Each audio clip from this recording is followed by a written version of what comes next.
Over the past 3 days, Russian forces have continued to carry out systematic fire attacks on objects of interest throughout so-called Ukraine. Once again, strikes were carried out against facilities of the energy complex. Thus, the aviation of the Russian military space forces struck Burshtynska, Dobrotverska, Pridniprovska, and Krivorozhska heat and power plants, as well as a gas storage facility in the Lviv region. By the way, this is the third time they have hit it. And if the first time they said that the strike was not critical and it could be survived, now most likely the results of the fire attack have become much more effective. In addition, the military airfields of Kamenka in Dnipropetrovsk region, Voznesensk in Nikolaev region, Starokonstantinov in Khmelnytsky region, Priluki in Chernihiv region were hit, and even the Marine base of the 73rd Special Operations Forces Center in Ochakov was hit. In Kharkiv, a medical facility where members of Ukrainian formations were being treated was hit by our troops. And this shows once again that we have no humanism with regard to Ukrainian formations, and it is not worth accusing our troops of not hitting military targets. At the same time, the Ukrainian formations did not sit still either and carried out massive attacks. This is how Krasnodar Krai got it. For the first time, over 70 drones were launched across the territory of the region. The targets were the Slavyansk, Aiko, and Ilsk refineries, where certification columns and primary oil refining units were damaged, as well as the Kushchevskaya airfield. Fortunately, the damage to the airfields was not critical. One of the buildings was hit. Machinery, judging by the footage published online, was not hit. Nevertheless, even if you look at the satellite images from April 9th, you can see how Russian military planes stand in a row close to each other on the airfield without any shelters, caponiers, and other stories. And this shows that, in principle, we are lucky now. But in the future, we may not be so lucky. Therefore, we need to be concerned about securing our military facilities, primarily airfields, from this kind of attack. As for the situation along the line of contact, in the Chernihiv direction, there are still no special changes. The training of mobilized people continues. The mutual defeat of military facilities is carried out near Chernihiv and near Sumy in the border zone, as well as warehouses are put out of operation. For example, in the Timonovichi area, a field warehouse with enemy ammunition was put out of operation, and the detonation can be seen on the footage.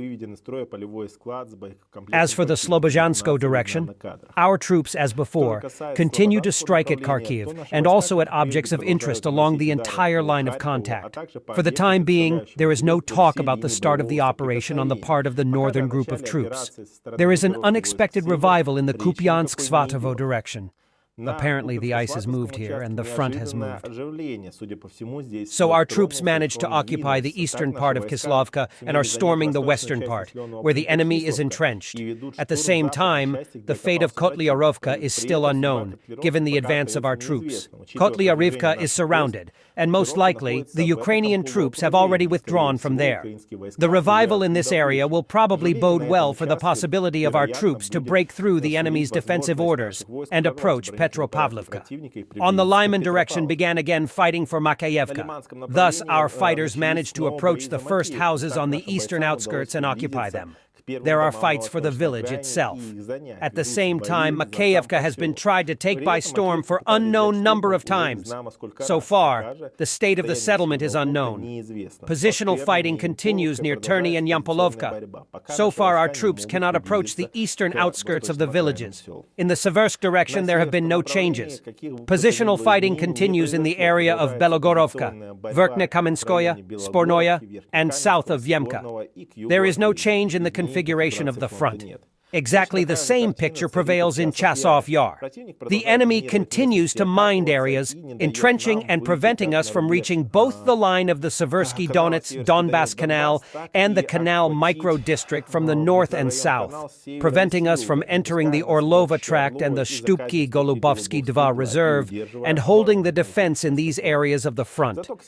But to the north of Avdeevka, our troops for the past 3 days managed to completely liberate the village of Novokalinovo, clean up Ocheretino, occupy half of Karamik, and break out into a relatively operational space. The next target is the village of Arkhangelskoye. Our advanced reconnaissance groups approached it 4 days ago, but were forced to withdraw, unable to gain a foothold. Now the battles are being fought for access to the approaches to Arkhangelskoye. To the south, Berdichi and Semenovka have been completely cleared. Our troops are now fighting in the forest belt in the neighborhood of the settlements. The goal is to clear the entire protrusion up to Solovyovka. In this case, we will have to fight for the settlements of Novosolovka 1 and Sokol. On the Donetsk direction, as before, the fighting is taking place both in the vicinity of Umanska and near the center of Netailovo. In Krasnogorovka and Georgievka, without much change. In the South Donetsk direction, we are advancing in the Mashino-Stroitel Garden Association north of the liberated Novomikhailovka. It is too early to speak of a mop-up, but most of it is under the control of Russian troops. In the Vremievka area, as before, the main efforts of the Russian group of troops are focused on disabling the enemy's positions in Urozhainoye and Staromayorskoye, as well as attempts to retake the initiative. In the Orakov direction, the enemy is trying to prevent our advance to the north of Rabatino settlement, is conducting landmines, and is also trying to push us back from the approaches to the Chubankova Gully. In the Kherson direction, the activity of Russian troops is focused on inflicting fire damage on enemy facilities along the right bank of the Dnieper. As before, in the village of Krinky, there is still the presence of a separate group of the enemy in the basements of destroyed buildings, and so far it has not been possible to smoke them out of there. On the night from Saturday to Sunday, Ukrainian formations carried out an attack on Cape Tarkankut, trying to dislodge air defense units. At least 15 ATACMS missiles from various types were reported to hit our air defense positions. It is not yet known where they were striking from, either from Ochakov or Odessa, given the radius. It appears that the enemy is not abandoning its attempts to destroy our air defenses in preparation for a massive attack on the Crimean Bridge, which is likely to take place in the near future.